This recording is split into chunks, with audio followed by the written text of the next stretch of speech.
the fact that you can literally make money from day one if you're good at converting leads.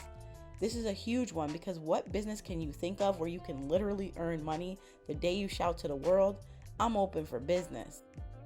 Hey, what's up, car shipping rock stars? This is your girl Ashley from ReloGeek.com.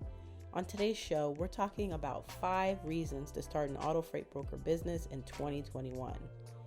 This year has been a doozy, but the new year is coming and many of us can't wait to turn the page.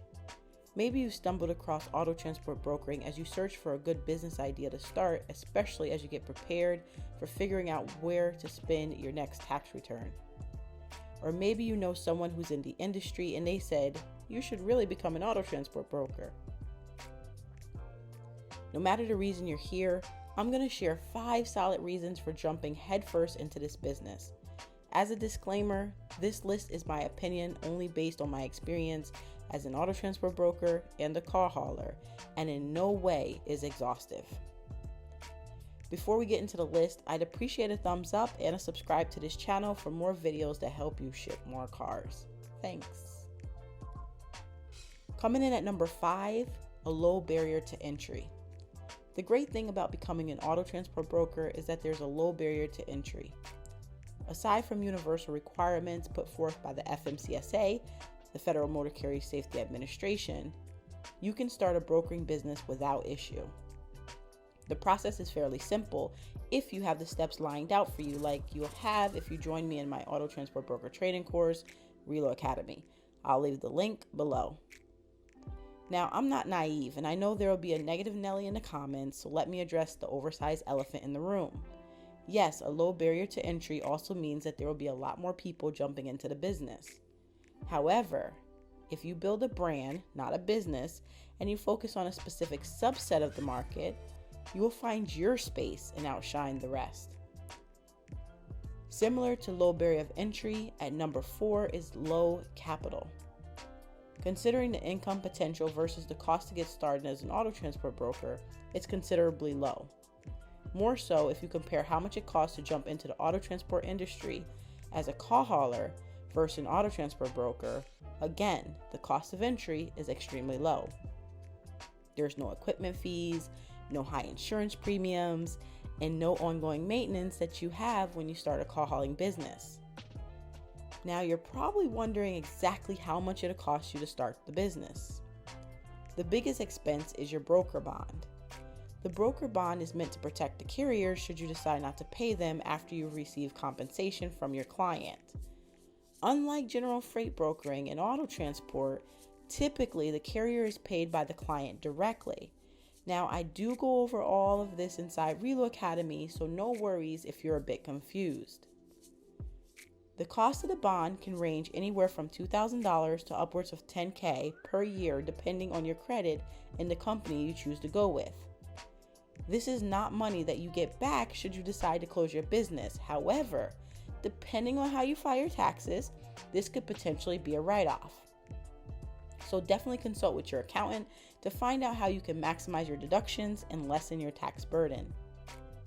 Aside from that, there are other much smaller fees you'll need to pay to get started, but overall, you can expect your startup cost to be in the $3,500 to $12,000 range total, again, heavily dependent on the cost of your bond. I'll leave the bond company I recommend and the info for my contact there so you can reach out to her in the description below. Coming in at number 3 is the ability to work from anywhere in the world. What COVID did for many people across the globe is show the importance of not only having multiple streams of income, but also having the flexibility to work from anywhere. With auto transport brokering, this has always been the upside. Granted, yes, you'll spend a lot of time on the phone, but if you have great cell signal and some Wi-Fi, you can literally run your business from an island. Jamaica, Bali, Puerto Rico, anyone? I'm not here to sell you a dream because I know someone out there will say, but Ashley, it's not all martinis and olives, you know. And I get that. But the reality, no matter how you look at it, is that you can in fact work anywhere you want. To me, that's a plus to starting an auto transport broker business today. Before we get into the number 1 spot, coming in at number 2 is scalability. Auto transport brokering has so much growth potential. Because most agents are paid either via 100% commission, per hour, or a combination of both, you can easily hire employees even when you're just starting out. For obvious reasons, I don't recommend this, but it is an option. We'll get into the right way to scale your business, but first, let's make sure we're on the same page. An auto transport broker is the person who is federally licensed to run the business. They are the quote-unquote stamp of approval by the U.S. government. On the other hand, an auto transport agent is the person who works for the broker. They have to work beneath a licensed broker if they want to ship cars. I know a lot of people throw broker around like a baseball. However, it's important that we are clear on this channel the difference between the two. Okay, so with that technicality aside, let's talk about scaling. The smart way to scale your auto transport broker business would be to first start your brokering business. Then, as you get into the groove of converting leads and making money, you can simultaneously market your business in a way that attracts your own clients and builds your referral machine. If you'd like a video on how to market your business to get more clients, comment the words referral machine below. So once you've got a steady stream of clients coming in, or you have more leads than you can handle, then and only then I recommend adding a sales team member or two, but no more than that in the beginning. I've consulted for companies that grew before they were ready and wound up with a training nightmare. Most brokers continue brokering, which leaves newbie employees lost and confused about how to properly convert leads. Treating your employees with care and attention, making sure they are comfortable and confident, and giving them the support they need when they need it are keys to long-term growth. But that's why this landed at the number 2 spot, because growth is essential, and being able to scale a profitable business is like winning the lottery.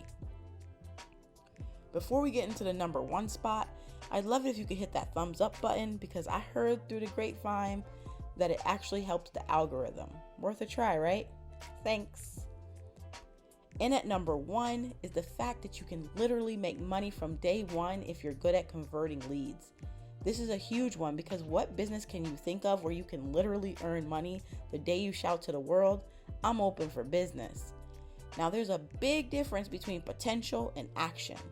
Do you have the potential to make money from day one? Yes, especially if you have the know-how. But will you do what's necessary to achieve this immediate gratification? Unfortunately, statistics and the odds aren't on your side. The key to getting paid from day one is making sure you have everything set up properly in your business, all the moving parts. Then you need to purchase leads from a reliable lead provider. If you're new here and you have no clue what leads are, there are people who are looking to ship their car and who filled out a quote from a website. The owner of this website, aka the marketer, aka the lead provider, then sells that person's information to you and 9 other brokers. This is actually a common practice, especially in the life insurance space. When you buy these leads, your job is to contact these people right away. If you wait more than 3 to 5 minutes, once it comes into your system to call these people, you will already be behind. It's not completely over, as you'll learn in Relo Academy, but it definitely puts you at a disadvantage. Once you call these leads, it's your job to figure out what they value and be in the solution to their problem. Of course, I'm oversimplifying it, but that's the gist of it.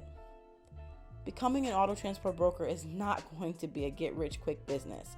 It does take a lot of hard work and dedication to make it happen.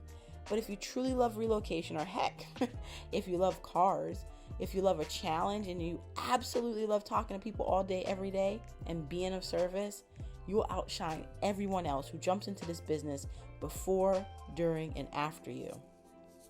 With step-by-step guidance and the right mentorship, your future is brighter. And that's why I created Relo Academy, to help really awesome people like you start and run your brokering business from the ground up, helping you eliminate the guesswork and make money sooner. If you're interested in joining me over in Relo Academy, be sure to click the link in the description below. That's it for this video. I truly hope you got value out of it. Thanks for watching. I'm Ashley from ReloGeek.com. Now get out there and make moves happen. I'll see you in the next video.